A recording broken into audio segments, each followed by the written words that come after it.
ప్రస్తుతం తెలుగు చిత్ర పరిశ్రమలో Johnny master వివాదం ఇప్పుడు హాట్ టాపిక్గా మారింది. తన వద్ద పనిచేసే మహిళ కొరియోగ్రాఫర్ని లైంగికంగా వేధించారు అంటూ బాధితురాలు ఫిర్యాదు చేయగా జానీ మాస్టర్పై పోలీసులు కేసు నమోదు చేశారు.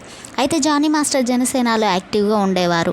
కానీ ప్రస్తుతం గొడవల వల్ల ఇవన్నీ సర్దుమణిగే వరకు పార్టీకి దూరంగా ఉండాలని కోరారు అధికారులు.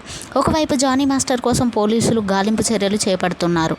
ఈ టైంలో మంచు మనోజ్ చేసిన ఒక పోస్ట్ నెట్టింట్లో బాగా వైరల్గా మారింది. జానీ మాస్టర్ కెరియర్ పరంగా మీరు ఎంత శ్రమించారో పరిశ్రమలో అందరికీ తెలియజేయడానికి ఆ విషయం ఎప్పటికైనా బయటకు వస్తుంది. మీరు పారిపోవడం సమాజానికి భయంకరమైన సంకేతాన్ని ఇస్తుంది.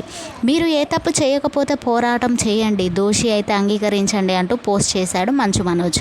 అయితే ఆ అంశంపై మెగా బ్రదర్ నాగబాబు గారు కూడా జానీ మాస్టర్ పేరు ప్రస్తావించకుండా పెట్టిన పోస్ట్ నెట్టింట్లో బాగా వైరల్గా మారింది.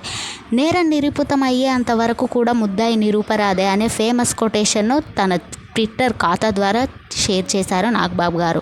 అక్కడితో ఆగకుండా విన్నవన్నీ నిజాలు కావు, 3 రకాల కథనాలు ఉంటాయి, నీది అవతల వాళ్ళది అసలు నిజం అంటూ ఫేమస్ రైటర్ రాసిన కొటేషన్ని షేర్ చేశారు నాగబాబు గారు. ఇలా నాగబాబు గారు చేసిన పోస్ట్ ఇప్పుడు నెట్టింట్లో బాగా వైరల్గా మారింది.